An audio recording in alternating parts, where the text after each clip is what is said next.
Muitos acreditam que o maior inimigo da prosperidade é a falta de oportunidades, de recursos ou até mesmo de sorte. Mas a verdade é bem mais silenciosa, quase invisível. O que realmente aprisiona a maioria das pessoas é algo que parece pequeno, mas que corrói cada passo dado em direção ao futuro, a pena de si mesmo. Napoleon Hill dizia que toda adversidade traz consigo a semente de um benefício equivalente ou maior, mas quem está mergulhado na autocomiseração nunca encontra essa semente, porque quando nos sentimos vítimas das circunstâncias, fechamos os olhos para a única coisa que poderia nos libertar: a capacidade de transformar dor em aprendizado e queda em degrau de crescimento. James Allen também nos lembra: o homem é limitado apenas pelos pensamentos que escolhe. E a autocomiseração é justamente essa escolha invisível que limita, que repete, que aprisiona. Ela dá a ilusão de movimento, como uma cadeira de balanço. Você balança, se mexe, mas nunca sai do lugar. E talvez esse seja o ponto mais duro, mas também mais libertador. Enquanto você permanecer nesse ciclo, o futuro será apenas uma cópia do passado. Mas no instante em que você decidir assumir a responsabilidade pelo que sente, pensa e cria, a prisão se abre, e a prosperidade deixa de ser uma promessa distante para se tornar um caminho possível, real e presente. A armadilha silenciosa da autocomiseração. A autocomiseração é uma das prisões mais sutis e perigosas que um ser humano pode construir ao redor de si mesmo. Ela não grita, não se apresenta como um inimigo óbvio. Pelo contrário, ela chega como um conforto falso, uma sensação de acolhimento que no fundo não passa de um veneno lento. Quando alguém sente pena de si mesmo, acredita estar encontrando consolo, acredita que está se dando uma justificativa para descansar, parar ou até desistir. Mas, na verdade, está assinando um contrato invisível com a estagnação. O erro invisível da autocomiseração é pensar que ela é uma forma legítima de buscar apoio, compreensão ou justiça. Olhem o que aconteceu comigo, pensa a pessoa, esperando que o mundo se dobre diante de sua dor. Mas o mundo não funciona assim. A vida não nos recompensa pela vitimização. Ela nos recompensa pela ação consciente e pela transformação. O impacto vibracional da pena de si mesmo. Do ponto de vista vibracional, a autocomiseração é devastadora. Cada vez que alguém repete para si mesmo, "Isso sempre acontece comigo", ou "Ninguém entende a minha dor", envia para o subconsciente o comando mais poderoso que existe, o comando da impotência. E o subconsciente, como já dizia Napoleon Hill, não distingue entre realidade e imaginação. Ele simplesmente obedece. Quando a autocomiseração é repetida diariamente, ela se transforma em uma frequência vibracional que atrai experiências semelhantes. É como se a pessoa estivesse constantemente pedindo à vida mais motivos para se lamentar. Isso cria um ciclo quase inquebrável, em que cada nova frustração reforça a narrativa da vítima. Exemplo real. Pense em alguém que passou por uma perda financeira significativa. Em vez de olhar para a experiência como uma oportunidade de aprender sobre gestão, sobre escolhas ou até mesmo sobre resiliência, essa pessoa decide repetir todos os dias: "Eu fracassei, eu nunca tenho sorte, tudo dá errado comigo". Esse pensamento, repetido vezes sem conta, se torna uma profecia autorrealizável. Anos podem se passar, e essa pessoa continua parada no mesmo ponto, porque decidiu viver dentro da história que ela mesma escreveu. A ilusão do ganho secundário. Existe ainda um fator psicológico chamado ganho secundário. A pessoa que sente pena de si mesma, mesmo sem perceber, pode estar ganhando algo com isso. Atenção, justificativas para não agir, desculpas para falhar sem se sentir responsável. É como se a mente dissesse: "Se eu me mantenho como vítima, não preciso enfrentar a responsabilidade do que poderia conquistar". Mas esse ganho é ilusório. Ele não traz evolução, apenas reforça o ciclo da estagnação. A técnica prática da reescrita narrativa. Se a autocomiseração é uma narrativa, a saída também está em reescrever essa história. O primeiro passo é perceber a forma como você conta os acontecimentos da sua vida. Você costuma dizer, isso aconteceu comigo, como se fosse um castigo? Ou já consegue transformar em isso aconteceu para mim aprender? Essa simples troca de palavras muda completamente o campo vibracional. O primeiro formato mantém a pessoa na posição de vítima. O segundo a coloca na posição de aprendiz e criador. A dor não desaparece, mas ela é transformada em combustível. Um exercício poderoso é escrever todos os dias um evento que tenha trazido dor, frustração ou perda e responder à pergunta: qual é o aprendizado oculto que esse evento está tentando me mostrar? Esse ato de reescrever transforma um muro em degrau e, com o tempo, a mente se acostuma a procurar soluções em vez de motivos para reclamar. O ciclo da estagnação quebrado pela consciência. A autocomiseração só tem poder sobre quem vive inconsciente dela. É como estar preso em uma sala escura, sem saber que a chave está no próprio bolso. Mas no instante em que você reconhece a armadilha, ela perde a força, porque consciência é luz, e luz dissipa sombras. Napoleon Hill nos lembra que toda adversidade contém uma semente de benefício, mas para encontrá-la, é preciso parar de olhar para o chão da vitimização e erguer os olhos para a oportunidade. James Allen reforça: o homem é limitado apenas pelos pensamentos que escolhe, e escolher a autocomiseração é, na prática, escolher permanecer limitado. A armadilha da autocomiseração é sedutora, porque oferece conforto imediato, mas rouba o futuro. É como aceitar migalhas de consolo, em troca de abrir mão do banquete da prosperidade. E a grande verdade é que ninguém prospera enquanto permanecer dentro dessa prisão invisível. O caminho para a liberdade começa quando você decide parar de repetir "por que isso aconteceu comigo?" e começa a perguntar: o que posso aprender e construir a partir disso? O mecanismo inconsciente que reforça a estagnação. A maioria das pessoas acredita que a estagnação, esse estado de sentir-se preso, incapaz de avançar, como se a vida estivesse em pausa, acontece por causa de fatores externos. Falta de dinheiro, oportunidades, contatos, tempo. Mas, na verdade, a raiz dessa prisão não está no que acontece do lado de fora, e sim no que acontece dentro da mente. Existe um mecanismo silencioso, instalado no subconsciente, que reforça continuamente o estado de paralisia. E o mais assustador é que ele atua sem que a pessoa perceba. O ciclo invisível do conforto da vitimização. Do ponto de vista psicológico, a mente busca sempre coerência entre quem você acredita ser e as experiências que você vive.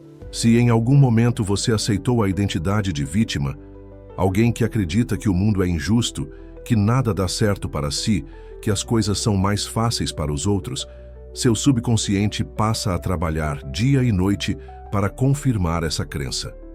Esse mecanismo é poderoso porque a mente não gosta de incoerência.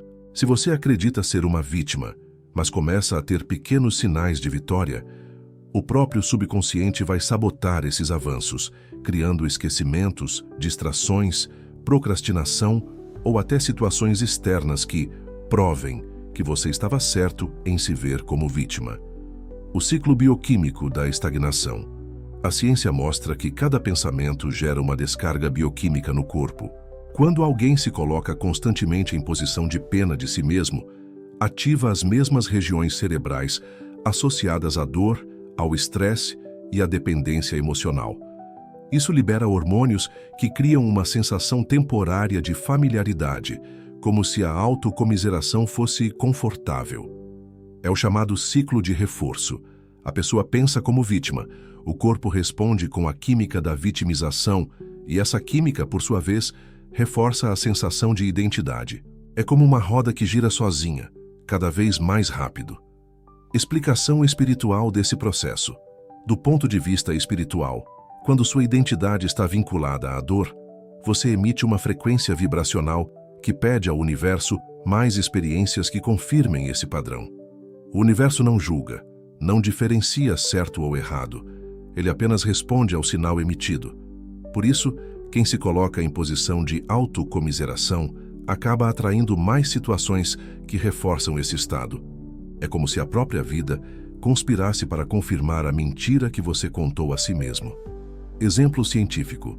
Estudos em neurociência já comprovaram que padrões de vitimização ativam as mesmas áreas cerebrais ligadas à dependência química. Assim como o dependente busca a substância para sentir a dopamina, a pessoa vitimizada busca inconscientemente situações que confirmem sua dor, porque isso lhe dá uma descarga emocional conhecida. A dor se torna um vício, e como todo vício, precisa ser rompido com consciência, prática e disciplina.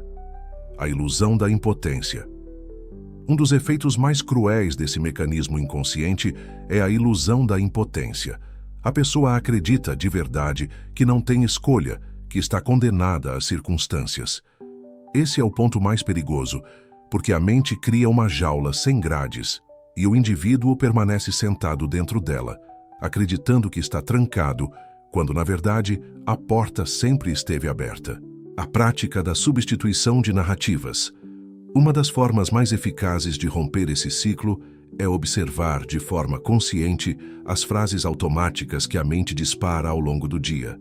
Frases como: "Isso sempre acontece comigo", "Eu nunca tenho sorte", "Não adianta tentar, eu vou falhar de novo". Essas frases não são apenas palavras, elas são comandos ao subconsciente. O exercício prático consiste em interceptar esses pensamentos no instante em que surgem e substituí-los por perguntas criativas, como: "O que posso aprender aqui? Como essa situação pode me fortalecer? Qual é a oportunidade escondida nesse problema?" Essa simples mudança desarma o mecanismo de reforço da estagnação, porque obriga a mente a procurar novas rotas, novos significados, e ao procurar, ela encontra. Exemplo prático de transformação. Imagine uma pessoa que perdeu o emprego. Sua primeira reação automática poderia ser: "Isso sempre acontece comigo, eu nunca consigo me manter em nada". Essa frase alimenta o ciclo da estagnação, reforçando a identidade de fracasso. Mas se essa mesma pessoa substituir o pensamento por: "O que posso aprender com essa perda? Como posso transformar essa situação em um trampolim?", imediatamente o cérebro começa a ativar áreas de solução, criatividade e resiliência. O fato externo é o mesmo. O emprego foi perdido. Mas a narrativa interna muda completamente o rumo da vida. O poder de romper o padrão. Romper o mecanismo inconsciente da estagnação exige disciplina. Não é um processo instantâneo, mas a cada vez que você intercepta uma frase automática de vitimização e a transforma em uma pergunta criativa, você está literalmente criando novas conexões neurais. A neurociência chama isso de plasticidade cerebral. E espiritualmente, cada nova escolha eleva sua frequência, abrindo espaço para que novas oportunidades se aproximem. O mecanismo inconsciente que reforça a estagnação é como uma trilha invisível que a mente percorre todos os dias, repetindo sempre o mesmo caminho. Mas você não é obrigado a andar por essa trilha. Você pode criar uma nova rota. O primeiro passo é a consciência, o segundo é a substituição das narrativas. E o terceiro é a prática diária de escolher pensamentos que constroem, em vez de pensamentos que aprisionam. Como dizia Joseph Murphy, o subconsciente aceita o que você sente como verdade. Se você se vê como vítima, ele lhe dará razões para confirmar isso. Mas se você decidir se ver como criador, ele abrirá caminhos para que essa criação floresça. A revelação contra-intuitiva. A autocomiseração é uma forma de orgulho. Poucas pessoas enxergam isso claramente, mas a autocomiseração, o ato de sentir pena de si mesmo, não é apenas um sinal de fraqueza emocional. Em sua raiz, ela é uma forma de orgulho disfarçado. Essa revelação é contra-intuitiva, porque quem se coloca no papel de vítima normalmente se vê como alguém frágil, injustiçado, desamparado. No entanto, por trás desse sentimento existe uma expectativa silenciosa de que o mundo, as pessoas, ou até mesmo Deus, deveriam tratá-lo de maneira especial. Em outras palavras, sentir pena de si mesmo é acreditar, ainda que inconscientemente, que a vida tem uma dívida a pagar, que você merece um tratamento diferenciado, que não deveria enfrentar os mesmos obstáculos que todos enfrentam. E esse tipo de orgulho sutil é o que bloqueia completamente a prosperidade. O orgulho oculto da vitimização. Quando alguém diz, "por que isso sempre acontece comigo?", está revelando mais do que dor. Está revelando a crença de que é o centro de uma injustiça cósmica. É como se o universo tivesse uma atenção especial, voltada apenas para puni-lo. Isso é orgulho disfarçado de fragilidade. Napoleon Hill ensinava que o homem que se entrega à autocomiseração rejeita a própria capacidade de transmutar fracassos em vitórias. Porque enquanto ele se enxerga como vítima especial de uma vida injusta, não consegue assumir o papel de criador. O foco está sempre em si mesmo e nunca na solução, no aprendizado ou no próximo passo. A armadilha do ego travestido de dor. O ego é astuto. Ele pode se manifestar em explosões de arrogância e superioridade, mas também pode se esconder atrás da máscara da fragilidade. A autocomiseração é essa máscara. Quando alguém sente pena de si mesmo, o ego ganha poder, porque ele alimenta a ideia de separação. Eu sofro mais do que os outros, eu tenho mais problemas, eu sou o mais injustiçado. Essa narrativa reforça a centralidade do eu, que é exatamente o terreno fértil do orgulho. Enquanto isso, o indivíduo deixa de perceber que todos enfrentam lutas, que cada ser humano carrega batalhas internas e externas, e que o verdadeiro diferencial não é a ausência de dificuldades, mas a maneira como se escolhe enfrentá-las. A infertilidade do solo do orgulho. Sentir pena de si mesmo é como esperar que o solo produza frutos, apenas porque você acredita que merece, sem nunca plantar uma semente. A autocomiseração coloca a pessoa numa postura passiva, aguardando que algo externo mude sua realidade. Que os outros a reconheçam, que o mundo lhe traga oportunidades, que o acaso resolva seus problemas. Mas prosperidade nunca nasce em terreno de passividade. Prosperidade floresce apenas quando o indivíduo planta, cultiva e colhe conscientemente. Enquanto a pessoa espera, cheia de orgulho disfarçado, a vida passa. E o tempo, que poderia ser usado como aliado criador, se torna um carrasco silencioso. A ilusão da centralidade do sofrimento. Outro aspecto importante é perceber que a autocomiseração cria uma ilusão de centralidade. A pessoa acredita que seu sofrimento é único, incomparável e especial.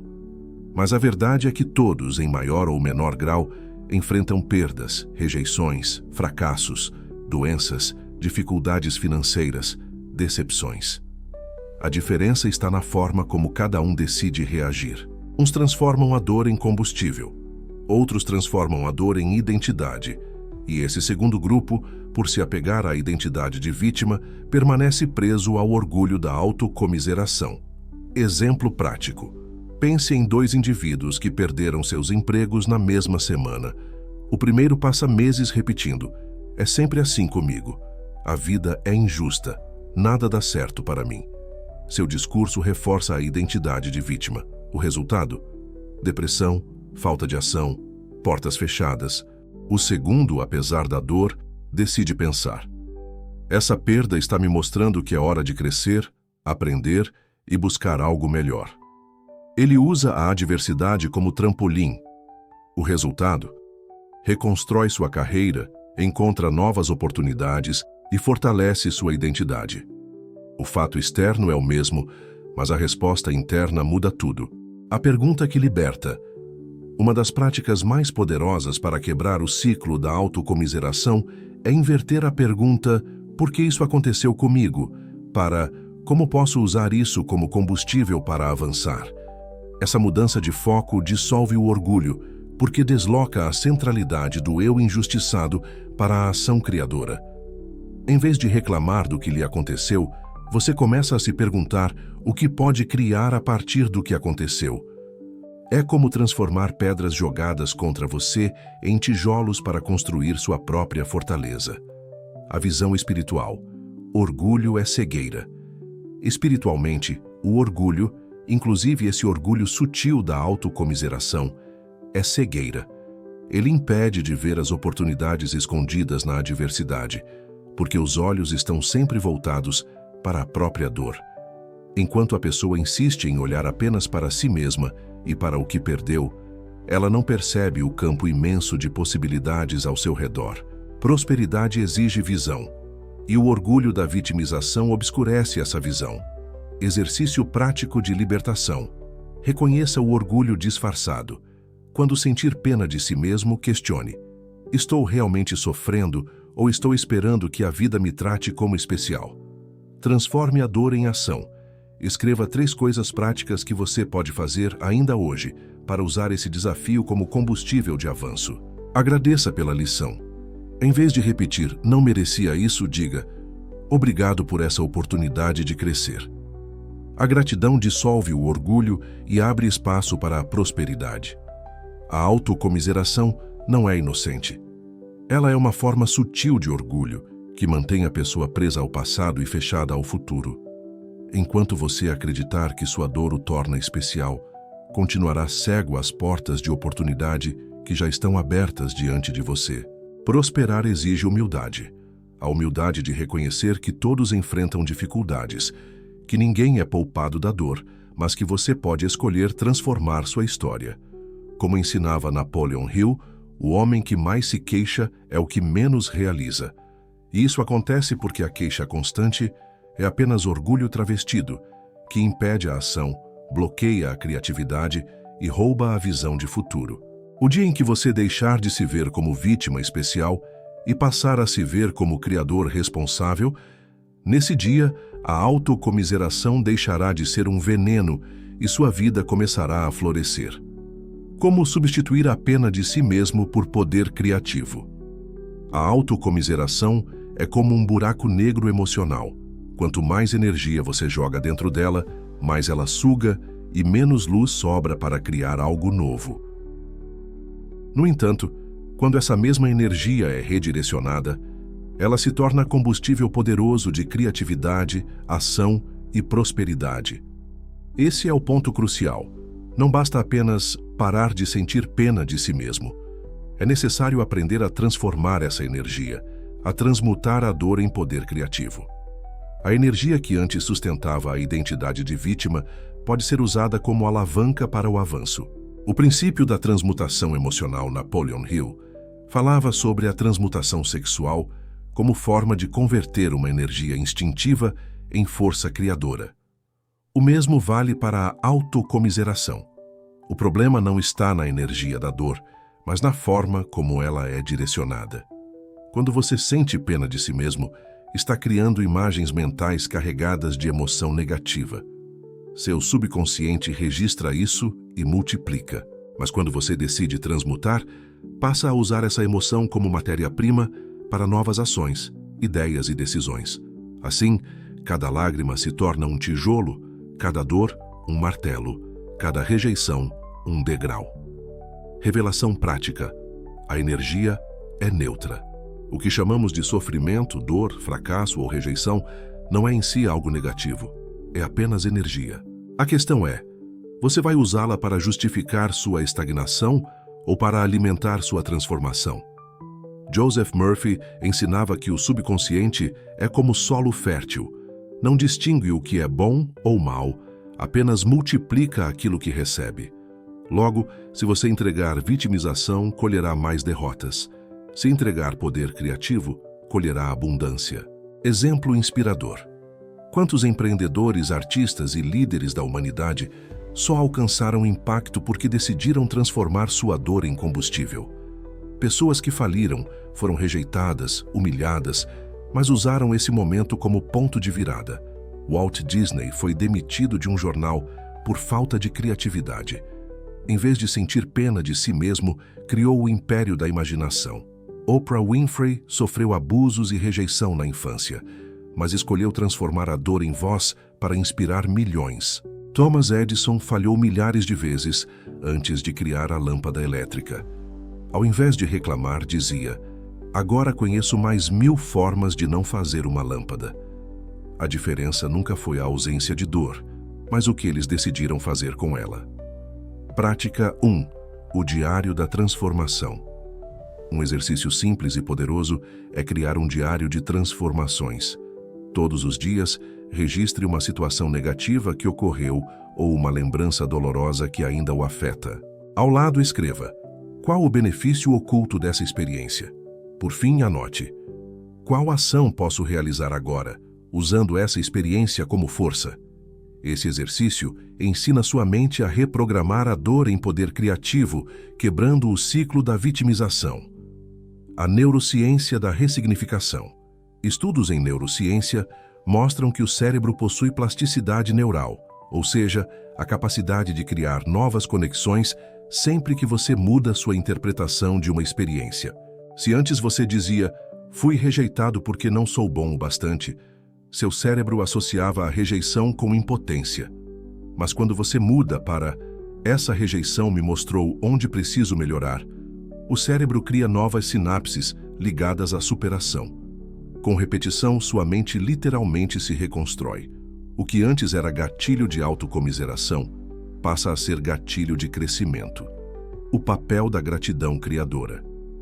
A chave mais poderosa para substituir pena por poder é a gratidão. Quando você agradece até mesmo pelas situações difíceis, está dizendo ao subconsciente: isso não me destrói, me fortalece. Esse ato eleva sua frequência vibracional, dissolve o orgulho da vitimização e abre espaço para novas oportunidades. Como dizia Neville Goddard, assumir o sentimento do desejo realizado é essencial. E a gratidão faz exatamente isso. Coloca você emocionalmente no estado de vitória, mesmo antes do resultado físico aparecer. Prática 2. O exercício da inversão. Da próxima vez que sentir vontade de reclamar ou de se vitimizar, faça o seguinte: respire fundo 3 vezes. Pergunte: se isso fosse um presente disfarçado, qual seria? Escreva a resposta, mesmo que pareça absurda no momento. Esse simples hábito treina sua mente a procurar o benefício oculto em cada situação. A visão espiritual.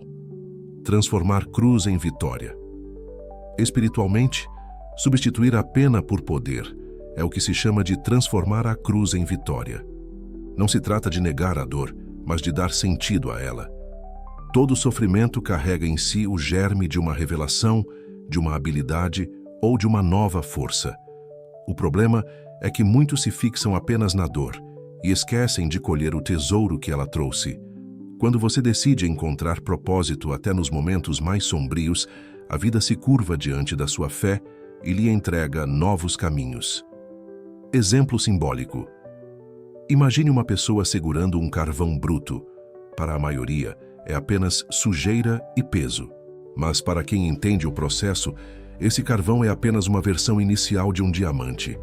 A autocomiseração vê o carvão e reclama. O poder criativo vê o carvão e pensa: aqui está a matéria-prima de algo precioso. Precisa apenas de pressão e lapidação. Assim também é a dor, resultado da substituição. Quando você aprende a transmutar autocomiseração em poder criativo, 3 coisas acontecem. Clareza mental. A mente deixa de girar em torno do passado e passa a enxergar oportunidades no presente. Ação imediata. A energia que antes alimentava o vitimismo agora se converte em coragem para agir. Crescimento acelerado. Cada desafio enfrentado se torna degrau de expansão e não pedra de tropeço. A autocomiseração é como uma corrente invisível. Enquanto você a alimenta, continua preso ao passado esperando que a vida mude por você. Mas quando decide substituí-la por poder criativo, descobre que sempre teve a chave da própria libertação. Lembre-se, cada lágrima pode ser regador de uma nova semente, cada dor pode ser fundação de uma nova construção, e cada fracasso pode ser combustível para um renascimento. O dia em que você parar de perguntar por que isso aconteceu comigo e começar a perguntar como posso usar isso para crescer, nesse dia sua vida mudará de direção. Síntese conceitual. A autocomiseração é um veneno lento. Depois de percorrermos toda essa jornada, é hora de amarrar as ideias principais. O que vimos até aqui? que a autocomiseração, por mais inofensiva que pareça, é um dos maiores venenos emocionais e espirituais. Ela drena a energia vital, reprograma o subconsciente com imagens de impotência e mantém você preso em um ciclo invisível de repetição. Muitos acreditam que os grandes inimigos da prosperidade são a falta de oportunidades, a ausência de dinheiro ou até a injustiça social. Mas a verdade revelada por Napoleon Hill, James Allen e tantos outros mestres é simples. O maior inimigo mora dentro de você e se chama vitimização. Enquanto a mente permanece prisioneira da pena de si mesma, nenhum esforço externo consegue sustentar mudanças duradouras. Bruce Lipton, o impacto celular da vitimização. Aqui entra a ciência moderna. O Dr. Bruce Lipton, biólogo celular e autor de A Biologia da Crença, explica que nossas emoções não são apenas estados psicológicos, são instruções bioquímicas enviadas para cada célula do corpo. Quando você vive em autocomiseração, seu corpo interpreta isso como estresse crônico. O cérebro libera cortisol e adrenalina em excesso, enfraquecendo o sistema imunológico, acelerando o envelhecimento celular e restringindo a criatividade. Em outras palavras, sentir pena de si mesmo não afeta apenas sua mente, mas literalmente enfraquece seu corpo. Por outro lado, quando você escolhe assumir responsabilidade e transformar dor em poder criativo, envia sinais de fortalecimento, renovação e expansão para cada célula. Você não apenas muda sua vida, você muda sua biologia. Neville Goddard, O Poder do Estado Interior. Agora, vamos além da biologia e entramos no campo espiritual. Neville Goddard ensinava que o segredo da criação está no estado interior. Você se torna aquilo que imagina ser. Enquanto você se imagina vítima, a vida confirma esse papel em circunstâncias externas.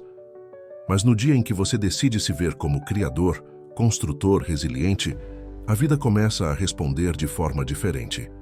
Neville chamava isso de assumir o sentimento do desejo realizado. Em vez de esperar que o sucesso chegue para só então sentir vitória, você entra no estado de vitória primeiro, e como consequência, a realidade física é obrigada a se alinhar com esse estado interior. Aqui está a verdade poderosa. O mundo externo é sempre reflexo do estado interno. Mensagem final: do veneno à libertação. Portanto, a conclusão é clara. A autocomiseração é veneno lento. Ela destrói células, bloqueia a criatividade e sabota sua prosperidade. A responsabilidade criativa é antídoto. Quando você transforma dor em aprendizado, rejeição em degrau e fracasso em combustível, tudo se reorganiza ao seu favor. A prosperidade começa dentro, não em condições externas, mas na forma como você escolhe pensar, sentir e imaginar. Napoleon Hill disse: toda adversidade traz consigo a semente de um benefício equivalente ou maior. O problema é que quem vive na pena de si mesmo nunca procura a semente. Quem assume responsabilidade encontra não apenas uma semente, mas um jardim inteiro. Se essa mensagem falou ao seu coração, lembre-se, esse é apenas o começo. Aqui no canal trazemos os ensinamentos de Napoleon Hill aplicados à vida real, conectando sabedoria, ciência e espiritualidade. Então, não esqueça de deixar o seu like para que essa mensagem alcance mais pessoas, se inscrever no canal se ainda não fez isso, ativar o sininho para receber os próximos ensinamentos que podem transformar completamente sua vida. E claro, compartilhar este vídeo com alguém que precisa ouvir que a autocomiseração não é destino, mas uma prisão que pode ser quebrada hoje. A sua prosperidade começa quando você decide que não é vítima da vida, mas criador do seu futuro. Nos vemos no próximo vídeo.